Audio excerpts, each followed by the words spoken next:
Have you ever noticed how some people feel most at peace when it's just them and their own thoughts? No noise, no crowds, no expectations, just silence and the freedom to finally breathe. People often misunderstand them. They hear, "Why don't you come out more? You should socialize." Don't. You get lonely.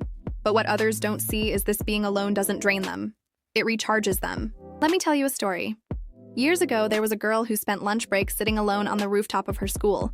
Not because she didn't have friends, she did, but because that was the only place where her thoughts didn't feel interrupted, where she didn't have to perform, impress, or pretend, where she could just exist. People whispered, "Why is she always alone?"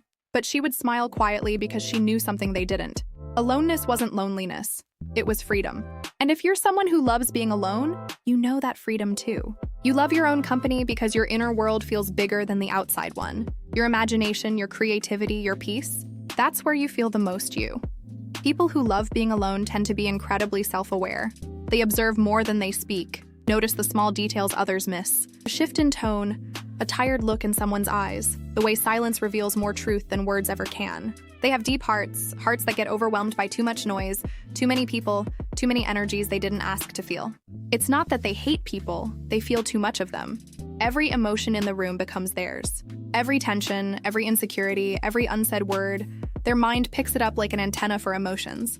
So solitude becomes their safe place, a place where they can finally hear their own thoughts instead of everyone else's. People who love being alone also love quality over quantity. They don't want 100 friendships. They just want one person who really gets them. One person they can talk with until 3 a.m. about fears, childhood memories, dreams, the meaning of everything and nothing. And if they can't find that kind of connection, they'd rather spend the night with music, books, or their own thoughts than with someone who makes them feel alone anyway. They don't need a crowd to feel validated. They don't need constant attention. They don't feel the need to prove anything. They are enough for themselves. But here's something many people misunderstand.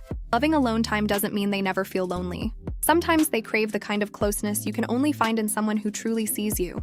But love for them must feel like peace, not exhaustion, not pretending, not noise. They take their time opening up, not because they don't want to love, but because their heart is precious and they don't give it to just anyone. When they finally let someone in, it means everything. They may take longer to trust, but when they do, they love deeply, sincerely, quietly, the kind of love that stays. People who love being alone are often old souls. They feel like they've lived many lives and learned many lessons. Their age shouldn't know. Silence isn't empty for them. It's full of answers, full of creativity, full of calm. They are the kind of people who go on long walks just to think, who find healing in late-night drives, rainy windows, and sunsets that feel like warm goodbyes. They aren't running from the world, they're just choosing when and how they enter it. They recharge alone so they can show up fully when someone truly needs them.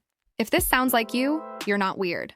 You're not antisocial, you're not distant, you are in tune with yourself. You know that solitude is not the absence of love, it is the presence of self. You know that peace isn't found in crowds, it's built inside you. You are someone who doesn't need constant noise to feel alive. Your inner world is enough. You are enough. So keep protecting your peace, keep choosing the spaces where your soul feels safe. People who love being alone aren't afraid of the quiet. They are afraid of losing themselves in a world that never stops talking. And maybe that's what makes them so rare and so beautiful.